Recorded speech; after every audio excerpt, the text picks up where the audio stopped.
Hi guys, how are you today? Tonight, we take a gentle journey into the world of Aphrodite, the goddess of love, beauty, and desire. This is not a tale of excitement, but of quiet, slow reflections, an exploration of the subtle, often overlooked aspects of her story. Aphrodite's birth, as told in ancient myth, was not from gentle creation, but from chaos. Born from the sea foam after the blood of Uranus spilled into the water, her arrival was marked by both violence and beauty, a paradox that would define her existence. A goddess of exquisite beauty, yet born of destruction. Her influence, though often associated with love, extends into darker realms. Take, for example, her role in the Trojan War, where her promise of Helen's love set the stage for a conflict that would ruin a city. Yet, even here, Aphrodite's power was subtle. She did not wield weapons, but instead the quiet force of desire. As we journey through these myths, let us remember that Aphrodite's essence is one of balance, a quiet force of creation and destruction, love and loss. May we find peace in her story as we slowly drift deeper into her world.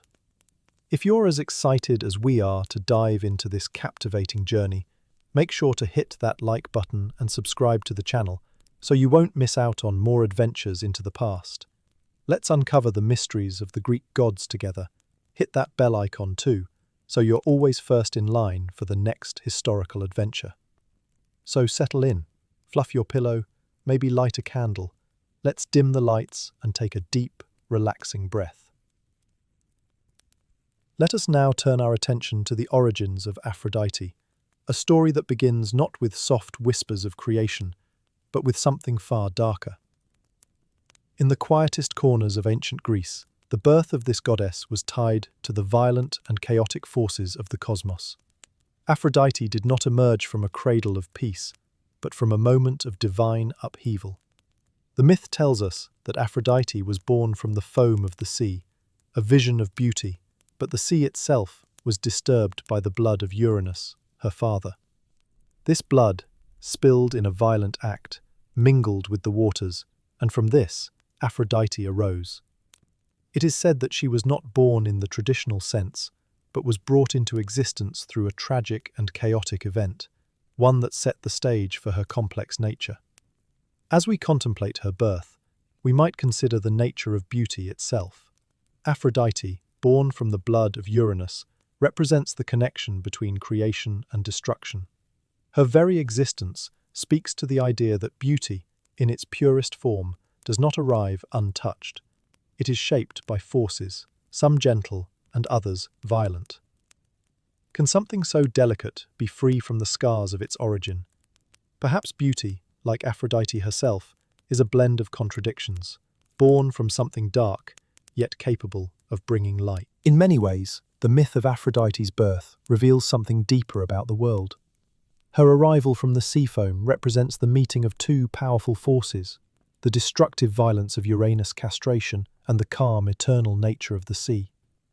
This intersection, the chaotic and the peaceful, reflects a truth about existence itself. Things do not exist in isolation. They are shaped by the tensions between opposing forces. Consider the ocean, calm on the surface but with deep, hidden currents beneath. Aphrodite's birth, rising from those turbulent depths, mirrors this duality. The foam she emerged from is both pure and tainted, peaceful yet turbulent. It suggests that beauty, like the sea, is both tranquil and wild, its origins complex and layered. What does this tell us about the nature of life? Perhaps it is a reminder that everything has its origin in something beyond our understanding. The beauty we see in the world, in people and in nature, is often shaped by forces we do not see. These forces, chaotic, violent or serene, are the foundations upon which we build our understanding of the world. Aphrodite's birth, though a divine event, carries with it the reminder that everything in existence is connected.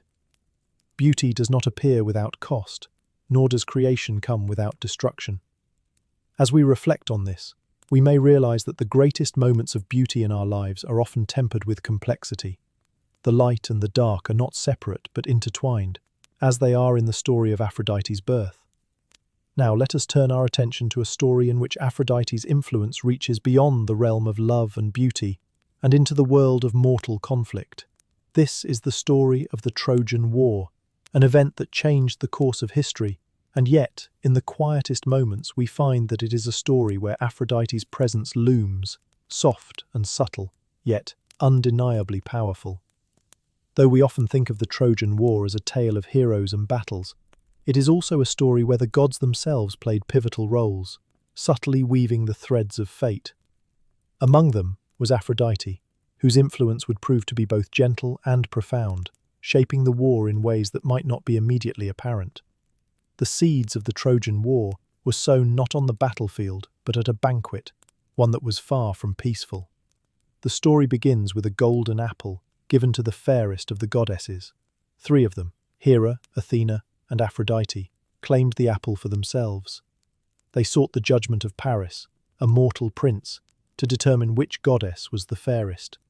The judgment was a quiet, almost mundane event, though its consequences were far from ordinary. Paris, though mortal, was tasked with choosing between these powerful goddesses. Aphrodite, in her subtle way, offered him a promise, the love of Helen, the most beautiful woman in the world. Paris's decision, though seemingly simple, was one that would shape the lives of countless mortals and gods. As we reflect on this, we might consider the nature of desire itself. What is it that makes us choose one thing over another? Is it simply beauty that calls to us, or is it something deeper, more mysterious? Aphrodite's power, though gentle and soft, moves through Paris as surely as the tides move through the sea, unstoppable yet unhurried. With Paris's choice, the seeds of the war were planted, and the events that followed unfolded slowly, like the gradual erosion of a shore by the ocean. Helen, promised to Paris by Aphrodite, was already married to Menelaus, the king of Sparta. When Paris took her to Troy, it set off a chain of actions that led to the Greek forces assembling to reclaim her, and so the war began, not with a loud clash of swords, but with the quiet movement of desires, promises, and broken oaths. Aphrodite's role in this was not to lead armies, but to move the hearts of mortals and gods alike. It is a subtle, almost unnoticed force, one that worked quietly in the background while other gods, like Hera and Athena, took up arms in defense of their pride.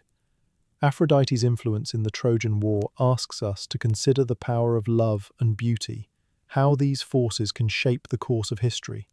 Love, at its core, is not always peaceful. It can lead to joy, but also to sorrow, to unity, and to division. Aphrodite, in her quiet way, understood this dual nature of love. The war that followed was marked by moments of great tragedy, and yet, at the heart of it was a simple promise, the promise of love. This, perhaps, is the great mystery of Aphrodite's power.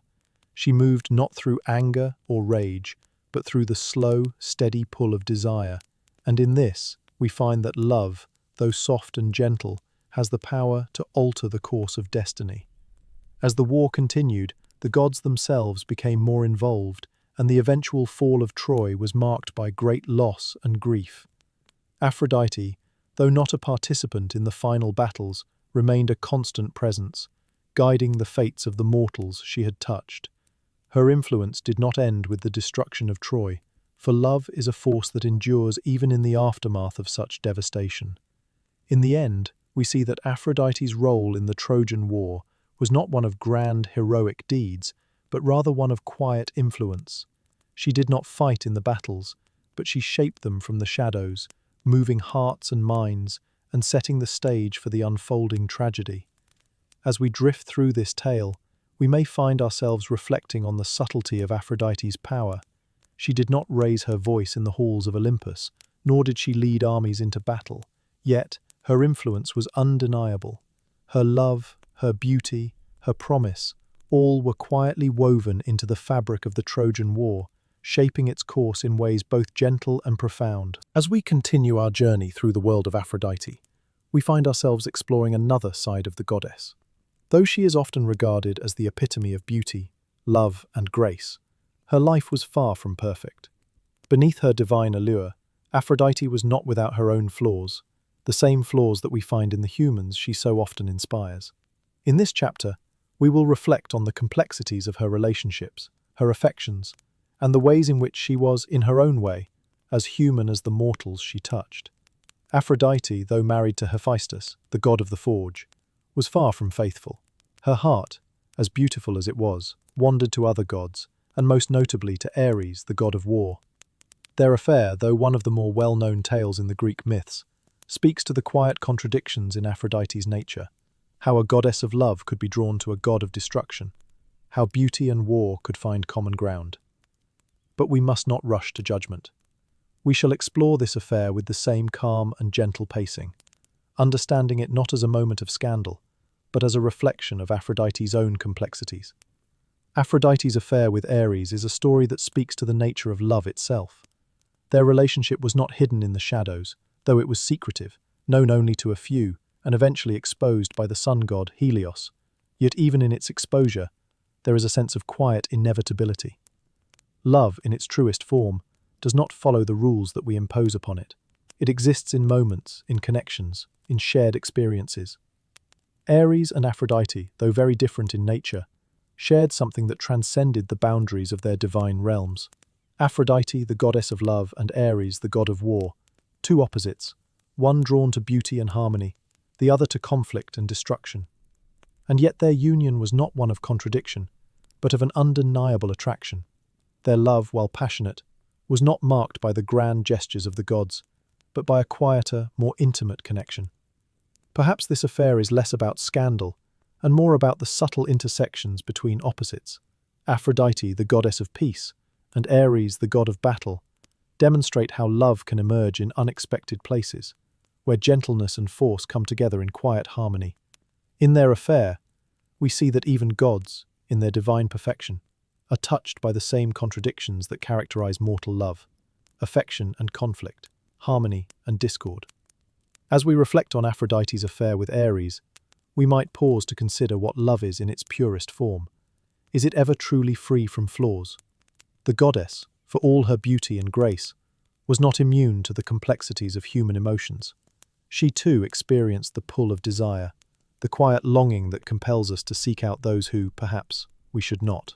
And in this, we find something deeply human. Aphrodite's imperfections are not so different from our own. She loved in a way that was not always simple, not always clear, but it was love nonetheless.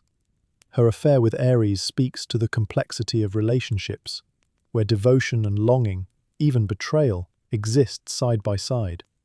It is not always the love we hope for, but it is love all the same, tangled and imperfect.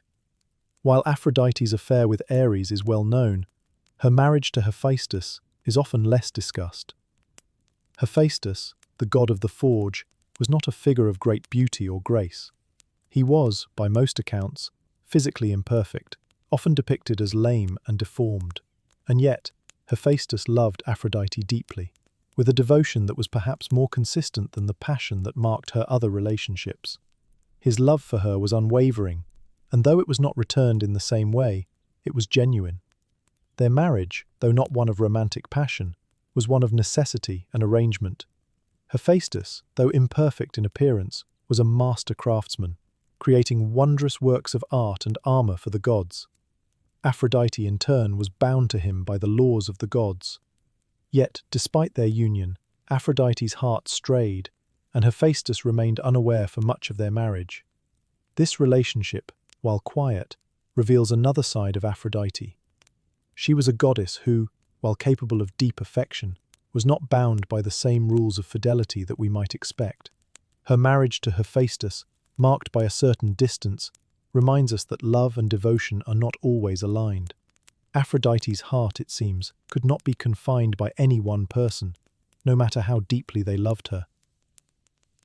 As we consider Aphrodite's marriage to Hephaestus, we might reflect on the nature of love and infidelity. Aphrodite, in her imperfection, reminds us that love is not always a neat, orderly thing. It is messy, complex, and sometimes it is unfaithful.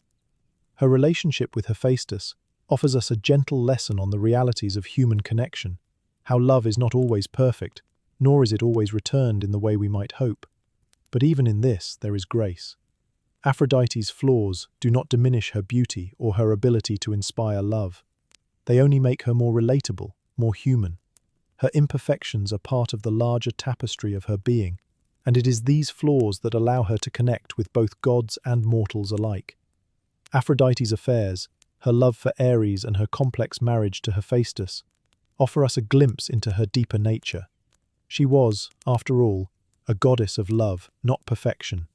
Her story is one of contradictions, love and betrayal, devotion and desire, all intertwined in the quietest of ways. As we reflect on these relationships, let us not rush to judge. For in the flaws of Aphrodite, we find the quiet truth of human nature. Love is not always pure, nor is it always returned in the way we wish.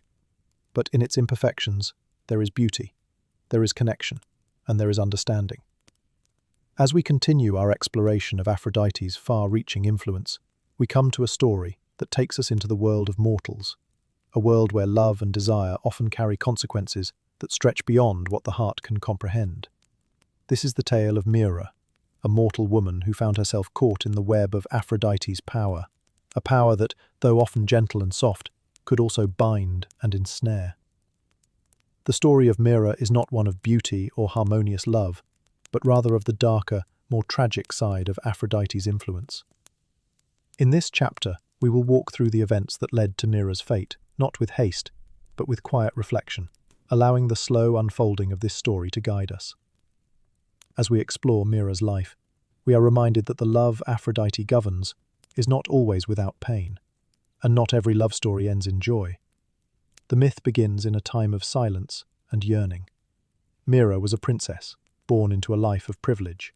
Yet despite her outward beauty and wealth, she found herself deeply troubled by an internal, consuming desire, one that led her to seek out her own father, King Smyrna. Aphrodite, the goddess of love, could not allow such a thing to pass unnoticed, and so she cast a powerful curse upon Mira.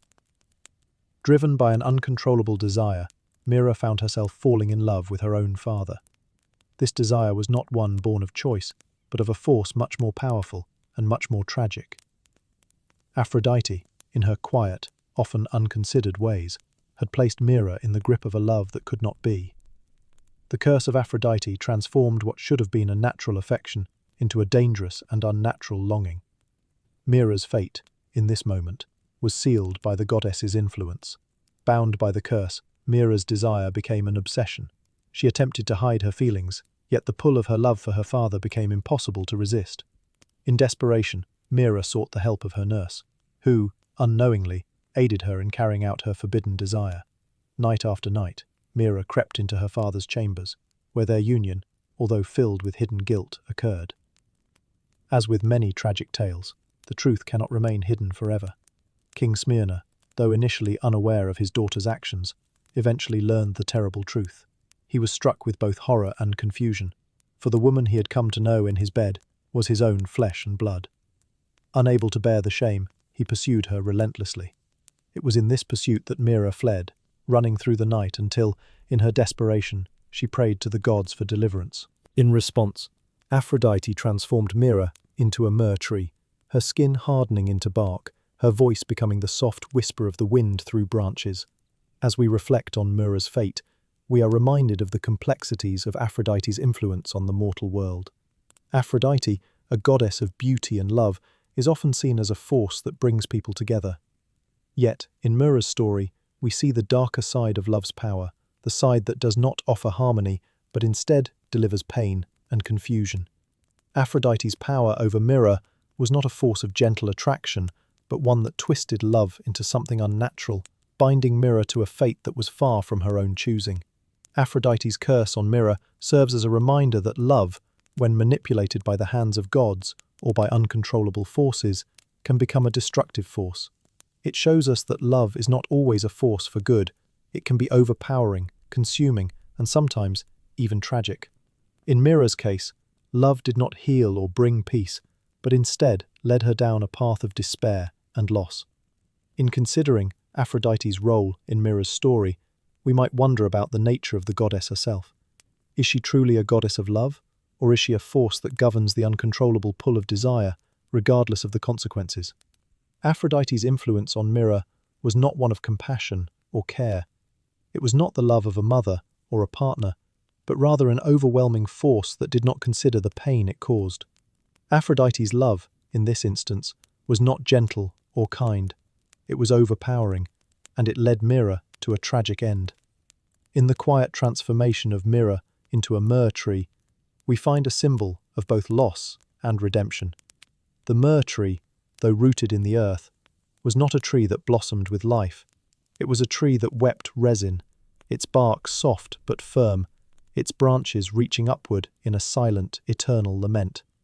As a tree, Myrrha could not speak, could not move, but her essence remained, a quiet, weeping presence in the world. The myrrh tree, in this sense, represents both the tragedy of Myrrha's life and the beauty that can arise from pain. While she was trapped in her form, her story did not end in complete despair. Myrrha, as the myrrh tree, would eventually become associated with healing and purification in the ancient world. Her resin, though born from the sorrow of her transformation, would be used in perfumes and incense, fragrances meant to bring peace and calm. Perhaps in this, we find a gentle reminder about the nature of tragedy and transformation. Even in the darkest of tales, there is room for growth and renewal. Myrrha's story, though filled with sorrow, is not devoid of meaning. The tree that emerged from her grief brought something new to the world, a soft, lingering fragrance that in its own way spoke of healing. As we contemplate the story of Myrrha, we might reflect on the duality of Aphrodite's power. She is a goddess who, through love, can create great beauty and joy, but she is also a force capable of unleashing chaos and destruction. Aphrodite's influence is not always gentle. Sometimes it can be overwhelming and even harmful. The love that Aphrodite governs is not always kind or fair, and it is not always a force for good. Yet, in the quiet aftermath of Myrrha's transformation, we see that even in the most tragic of stories, there is room for healing. Aphrodite's power, though it led Myrrha to an irreversible fate, also gave rise to something new, a symbol of peace, in the form of the myrrh tree. From the brokenness of Myrrha's life, something beautiful and useful was born, albeit in a form that spoke of sorrow. In this way, the story of Myrrha serves as a quiet meditation on the complexities of Aphrodite's power, on the ways in which love can both heal and harm, and on the subtle ways in which the mortal and divine worlds are intertwined. The tale may be tragic, but it is also one of transformation, showing us that even in the depths of despair, there is the possibility of change, growth, and, perhaps, redemption. As we rest with this story of Myrrha, let us reflect on the intricate nature of Aphrodite's influence, how love, though beautiful, can also be a force beyond our control. In the soft silence that follows, let us gently move forward, knowing that even the darkest tales carry within them the seed of change. May we, too, find peace in the quiet unfolding of life, as we continue our journey through the myths and mysteries of the gods. While we often associate her with love, beauty, and desire in the realm of the living, Aphrodite's reach extends far beyond the world of mortals. She is a goddess whose presence touches even the realms of the dead, where she plays a part in the delicate balance between life and death. This chapter will explore Aphrodite's connection to the underworld, a space often perceived as separate from her domain of love and beauty. Yet, even in this shadowy realm, Aphrodite's influence is felt. Her power over life and death, though not as overt or dramatic as some other gods, exists quietly and subtly, much like the gentle pull of love itself. Let us walk through this part of Aphrodite's story slowly, reflecting on her delicate role in the darker parts of the divine world. In doing so, we will come to understand a deeper layer of her influence, how love, in all its forms, transcends even the boundary of life and death. One of the most serene and gentle connections Aphrodite has to the underworld is through her association with Persephone, the queen of the dead. Persephone, as we know, was taken to the underworld by Hades, and in the myths, In certain versions of the myth, Aphrodite is said to have played a role in Persephone's transition between the living world and the underworld. Aphrodite, in her form as a goddess of love, is sometimes credited with easing Persephone's fate, allowing her to return to the world of the living for part of the year. This relationship between the two goddesses reveals something significant about Aphrodite's nature. Her power is not just about creation and beauty, but also about renewal and transformation. As we reflect on this, we see that Aphrodite's influence is far-reaching, not just in the moments of life, but in the quiet passages between life and death. Her role in Persephone's journey is a reminder that love, though often associated with the living, has the power to transcend the boundaries of life, offering comfort in moments of transition. Just as the seasons change gently and without haste, so too does Aphrodite's influence, guiding Persephone through the cycle of life and death with a soft, steady hand. Another profound example of Aphrodite's power over life and death is found in the myth of Adonis, a mortal youth whose tragic fate is intricately tied to the goddess of love. Adonis was a beautiful young man, beloved by Aphrodite, who fell deeply in love with him. Their bond, however, was not destined for peace. Adonis was killed by a wild boar while hunting, and his death marked a sorrowful moment for Aphrodite. But even in death, Aphrodite's love for Adonis did not end. As the myth goes, Aphrodite wept for Adonis, and from her tears, along with the blood of the slain youth, an anemone flower bloomed. This flower, fragile and beautiful, became a symbol of both life and death. The story of Adonis and Aphrodite is not just one of love, but also one of the delicate, quiet balance between life and death, a balance that Aphrodite was a part of. In this myth, we see that Aphrodite's power is not solely one of creation and harmony, but of quiet mourning and remembrance. Her grief over Adonis's death was not a loud or dramatic display, but a soft, lingering sorrow. The birth of the anemone flower from her tears speaks to the way in which love, even in the face of death, can bring about new life. It is a subtle reminder that even in our deepest sorrow, there can be renewal, a gentle, cyclical process that is inherent in the world itself. As we reflect on Aphrodite's role in both the life and death of Adonis, we might find ourselves meditating on the nature of love and loss. Aphrodite, though the goddess of beauty and desire, is not untouched by sorrow. Her power is not only about bringing people together in love, but also about the quiet moments of mourning, the remembrance of what has been lost. Love, it seems, is not only about union and creation, but also about accepting the inevitability of loss. Aphrodite's presence in the story of Adonis teaches us that love is a force that spans both joy and sorrow, life and death. Her role in this myth is not one of simple joy, but of quiet resilience, as she continues to honor Adonis even after his death. The anemone flower that blooms from her grief is a symbol of this resilience, a reminder that life and death are not separate forces, but part of the same eternal cycle. As we consider this, we might reflect on our own experiences with love and loss. The love we give and receive does not end with death. It continues in the soft whispers of memory, in the quiet symbols we leave behind. Aphrodite, in her gentle way, teaches us that love is never truly lost, but is instead transformed, much like the blooming of the flower from the depths of grief. In contemplating Aphrodite's role in the underworld, we come to understand her influence not as a force of sharp contrasts, but as one that guides the slow and steady transitions between life and death. The underworld is not merely a place of finality, but of transformation and renewal. This is something Aphrodite embodies deeply, as her power is not only to create love, but to guide the passage between worlds. Her role in the underworld reminds us that death, though often seen as an end, is also part of the natural cycle of existence.